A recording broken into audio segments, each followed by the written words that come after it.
Жакындарына азыр эми мындай кылабыз да. Эгерде жакындары келип таанып, өзүбүз башка жайга алып барып коебуз десе, сөөктү. Анда өзүнүн мекендерине, анда беребиз. А жок, эч ким чыкпаса, анда ошону чогуу чечип, анда биз мынакей областын жетекчилери менен чечип атабыз. Ушу жакынкы жерде бир көрүстөнгө койгонго чечим кабыл алабыз.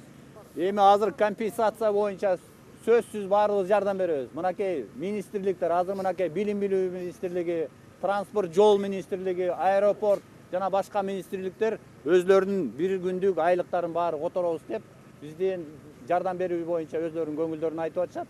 Бул боюнча сөзсүз силер дагы биз дагы баарыбыз жардам беребиз го деген ойдобуз. Башка жерге виз алып бересиңерби? Биякта да чечилсе. Ал боюнча азыр сөз жок. Биз бүгүнкү болгон кырсыкты бүтүрөлү.